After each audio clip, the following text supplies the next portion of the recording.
less than 5% fiber content from the leaf, and the rest is waste.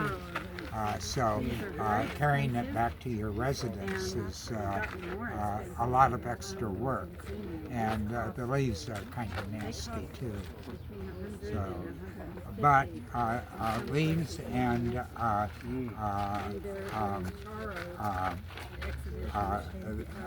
coarsely processed fiber, you make it right way back to the residential sites where you do find workshops. And there you find a much more formal set of tools that are analogous to things like this, where there's a finer processing of the fiber, and probably things like threading of the fibers went on. These are the least desirable color for fibers. You want them bleached and nicely clean for the other crafts that you see down here. But do people get less sensitized to the caustic juices with handling it for years? Or you still get... Well, I'm sure that there's some, but people don't like it. They avoid it in various ways.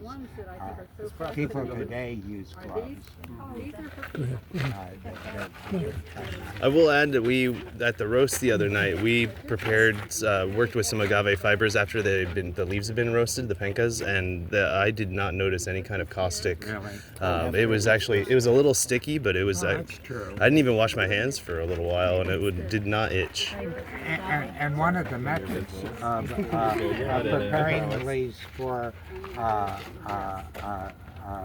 processing, and it works much better with stone tools, is to lightly toast them.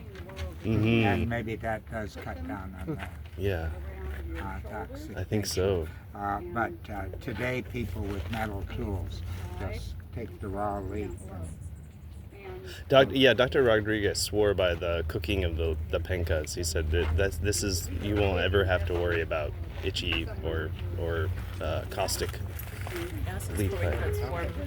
Yeah, he said this is a sweet leaf, basically. but it's spun just like cotton. There's some of the spindle whorls are large. These come from Tula. Okay. You can go to a market in Ishmaquilpan, and the spindle whorls that are made for tourists are sold to people spinning. Sometimes they pick up. This was purchased at the market in Hidalgo that has a lot of this tool kit for processing agave, and they sell prehistoric objects, and they make new ones. Are these this replicas one's or? made out of a kind of cement-like material. Now these Parsons and Darling came up with a ratio, right? That the larger weighted spindle whorls were more appropriate for larger agave fibers, and that these smaller ones with the under 10 gram weights would be more appropriate to cotton. But what do you Starting think? from this size up. Okay, so that's the basic to minimum. A larger size, I've forgotten exactly what the weight is. I think it's up to 10. Threshold. These probably would be used only for agave. But there is a big range that's good for either cotton or agave.